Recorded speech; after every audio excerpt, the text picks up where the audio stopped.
विश्व रत्न बोधिसत्व बाबा साहेब डॉक्टर भीमराव जी को नमन करते हुए हमारे बीच भिक्षु थे, पंसिल दे के चले गए, मैं उनको वंदना करता हूं।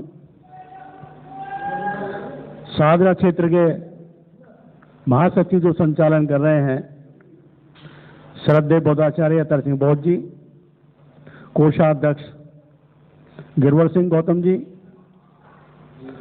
इस बुद्ध विहार के जो बहुत अच्छा निर्माण कार्य किया है और जब से टीम आई है इस टीम ने बहुत ही अच्छा कार्य किया है। मैं प्रधान जी, सेक्रेटरी साहब और कोषाध्यक्ष तीनों को बहुत बहुत बधाई देता हूं और मंगल कामना करता हूं कि इन्होंने बहुत अच्छा कार्य किया है। हमारे कई बौद्ध विहारों के प्रधान सचिव बैठे हुए हैं, मैं उन सभी का भी हार्दिक अभिनंदन करता हूं। सभी महिलाओं को और बच्चों को भी अभिनंदन करता हूं। धम्मबंधुओं, मैं अपनी बात को दो पार्ट में विभाजित करूंगा। सबसे पहले तो मैं आज का जो विषय है मैं उस पर अपनी बात रखूंगा और दूसरा विषय 22 प्रतिज्ञाओं के ऊपर होगा। तो सबसे पहले मैं अपनी बात रखता हूं कि जो आज ये विचार गोष्ठी है, मैं सादरा क्षेत्र को बधाई देता हूं कि उन्होंने कम से कम इन विचार गोष्ठियों का भीमारंभ किया है और आशा है कि आगे ये संख्या बढ़ेगी, कम नहीं होगी। और अब अपने तरफ से जितने भी शाखाएं हैं सभी अपना इनको बता दें कि अगली विचार गोष्ठी हमारे यहाँ होगी। आप खर्च ज़्यादा ना करें, क्यों खर्च की वजह से विचार गोष्ठी नहीं हो पाती है। कम खर्च करें लेकिन विचार गोष्ठी जरूर करें, जिससे हमारे लोग जो है अनभिज्ञ है यह संख्या बढ़े और कुछ समझदारी हो और बौद्ध धर्म में प्रचार प्रसार हो। धम्मबंधुओं, तथागत भगवान बुद्ध प्रारंभ में एक सामाजिक समाज निर्माता थे। उन्होंने एक ऐसे समाज का निर्माण करना चाहते थे जो समानता पर आधारित हो।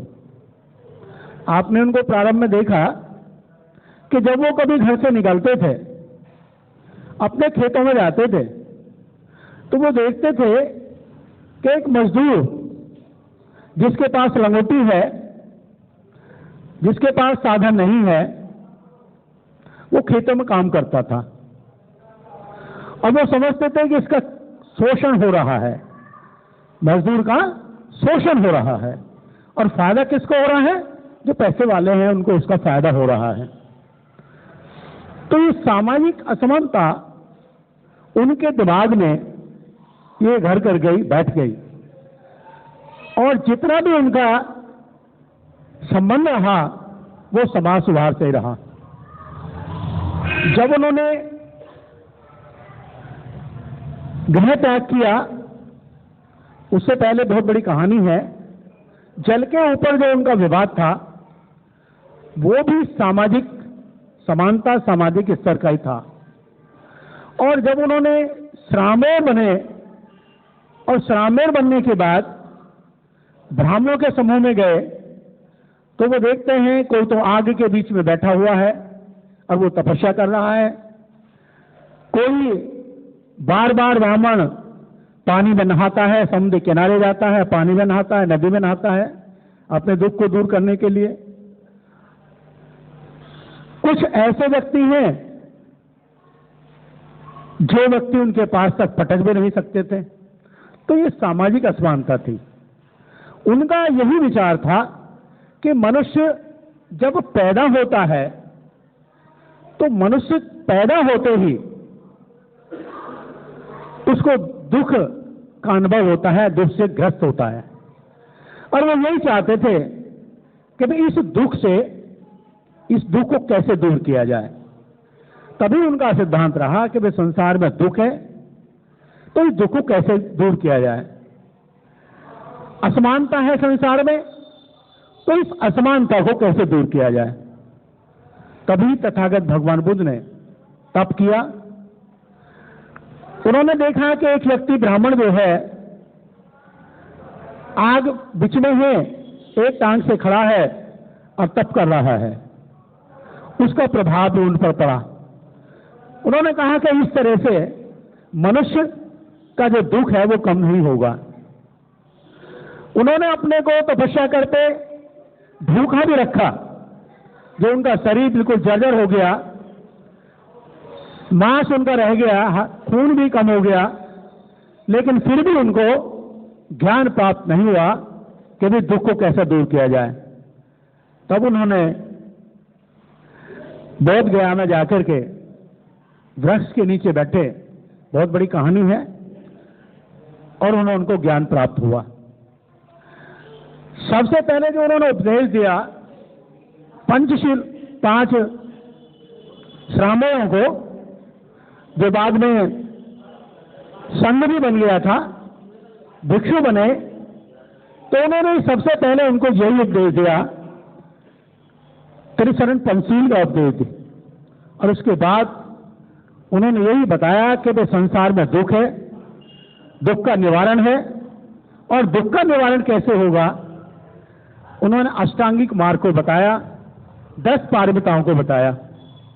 तो ये तथागत भगवान बुद्ध का धर्म सामाजिक जो कुरीति है उसको दूर करने के लिए, सामाजिक समानता को समाप्त करने के लिए के बाद फिर उन्होंने धार्मिक रूप से जो कहा वो उनके प्रवचन और उनके उपदेश थे। यानी जो आज सामाजिक आंदोलन था, फिर वो सामाजिक आंदोलन धार्मिक आंदोलन में परिवर्तित हो गया और उनका धर्म धीरे धीरे बढ़ने लगा। ये हम लोगों ने कहा कि बुद्ध का धर्म है, भगवान बुद्ध ने तो नहीं कहा कि भाई मेरा बुद्ध का धर्म है, मैंने तो उन्होंने नहीं कहा कि भाई मेरा धर्म है, लेकिन वो धम्म को कहा उन्होंने। धम्म का मतलब होता है आचरण। हम कैसे आचरण रहते हैं, कैसे अपने में सुधार करते हैं, कैसे गृहस्थ हम रहते हैं, कैसे गृहस्थी हम चलाते हैं, ये सारा धम्म का होता है।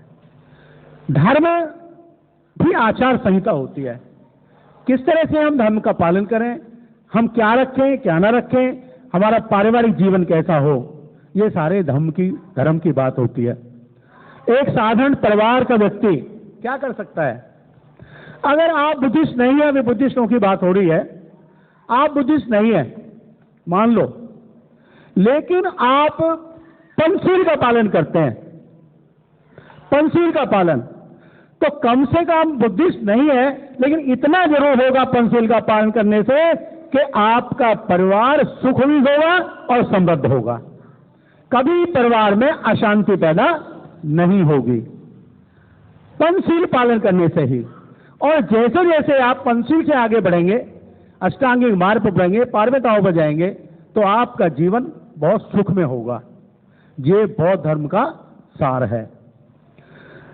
एक चीज और बतानी चाहूंगा कि बौद्ध धर्म को वैज्ञानिकता क्यों कहते हैं, वैज्ञानिक धर्म क्यों कहते हैं, क्योंकि भगवान बुद्ध ने जो लोग प्रयोगशाला में प्रयोग करते हैं, वैज्ञानिक जब बच्चा पढ़ता है साइंस में, साइंस का जाता है तो विज्ञान की प्रयोगशाला में जाता है और वहां पर वो प्रयोग करता है, और प्रयोग करने के बाद देखता है कि सत्य क्या है, सत्य की खोज करता है, यानी विज्ञान जो है वो सत्य है।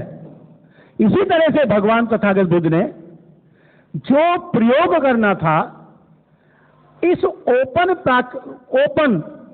वातावरण में, जंगल में, वन में, पर्वतों के बीच में, अपने शरीर पर ही सारा कुछ प्रैक्टिकल किया, सारा प्रयोग किया। सांस कैसे लेते हैं, सांस कैसे जाता है, सांस कैसे रुकता है, ये सारी चीजें, दुख कैसे होता है, दुख का क्या कारण है, ये सारा उन्होंने जो सीखा वो अपने शरीर पर ढाल कर ही सीखा। तो ये है, इसलिए हम इसको वैज्ञानिक कहते हैं। वैज्ञानिकता है, वैज्ञानिक का मतलब क्या क्यों कैसे, क्या क्यों कैसे, ये सिद्धांत है विज्ञान का। क्या होगा कैसे होगा, उसका निष्कर्ष क्या निकलेगा, इसी तरह से भगवान बुद्ध का धम्म है। अगर आप पंचशील का पालन करोगे तो आपका परिवार को निर्णय होगा, निष्कर्ष निकलेगा और वो सुखी और संपन्न होगा। तथागत बुद्ध ने विपස්සना भी बताई, जो आज योगी योग करते हैं, सारे योगी करते हैं, तथागत बुद्ध ने विपස්සना बताई है। अगर आप विपස්සना साधना बैठ करके आप विपස්සना कैंप में नहीं गए, कोई बात नहीं, आप रोजाना 5 मिनट 10 मिनट जितना बैठ सकते हैं, अगर बैठ करके आप अपने सांस को रोक करके, सांस खींच करके, देख करके सांस पर ध्यान रखिए, आप घर बैठे विपස්සना कर सकते हैं। तो आपको जो कष्ट है, जो दुख है, आपके दिमाग में जो चल रहा है, वो 10 मिनट के बाद आप बिल्कुल शांति आपको मिलेगी। यही वैज्ञानिकता है भगवान बुद्ध के तथागत धर्म की। दूसरा यह है कि देखिए, जब हम चलो हिंदू धर्म की हम बात करते हैं, हिंदू धर्म में क्योंकि हम हिंदू हैं, हिंदू हमारे बना दिया गया था हमको, नारी का बहुत बड़ा अपमान है। यानी कि नारी को शिक्षा का अधिकार नहीं था, नारी को घर से निकलने का अधिकार नहीं था, नारी को बराबर का अधिकार नहीं था। लेकिन तथागत भगवान बुद्ध ने जब महिला संघ बनाया, भिक्षुणी संघ बनाया और अपने संघ में शामिल किया, तो सबको बराबर का अधिकार दिया। उस भगवान तथागत बुद्ध से पहले नारी को समानता का अधिकार नहीं था। जहां तक हमारी बात है, यह बहुत बड़ा इतिहास है। जितने भी यहां के शूद्र थे या दलित थे, उनको तो अधिकार की बात ही खत्म करो। उनको तो इन्होंने ऐसा बना दिया कि ना मरे और न जिंदे। मर भी नहीं सकते क्योंकि मौत आएगी नहीं, जिंदा इसलिए रह सकते क्योंकि उनको अधिकार नहीं, ना खाने को अच्छा, ना पहनने के लिए अच्छा, और ना इनको रहने के लिए अच्छा। तो ये हमारे साथ हुआ। भगवान बुद्ध ने इन सब चीजों को पाबंदी लगाई और अपना उद्देश्य माना समानता का अधिकार। देखिए, हम अमेरिका की बात करते हैं। अमेरिका में निग्रो जाति हमारे से भी बदतर निग्रो जाति थी अमेरिका में। जो हाल हमारा दलितों का, शोषितों का, शूद्रों का भारत में था, उससे ज्यादा कहीं खराब हाल निग्रो का था अमेरिका में। लेकिन राजनीतिक सत्ता ने उनको सहयोग दिया, उनको बराबर लाए, और आज अमेरिका में निग्रो 33%, अमेरिका की 33% संपत्ति, राजनीतिक अधिकार पर उनका हक है निग्रो का, और आज वो आपसे कहीं अच्छे हैं। अब हमें क्यों नहीं मिला? हम क्यों नहीं बराबर में ले आए? हम इसलिए लाए क्योंकि यहां आर्यों ने मनुस्मृति के द्वारा वर्णों की व्यवस्था की थी, वर्ण व्यवस्था, और वर्ण बना दिए। जो हमारे यहां के मूल निवासी हम हैं, जिन्हें हम शूद्र कहते हैं, राक्षस कहते हैं,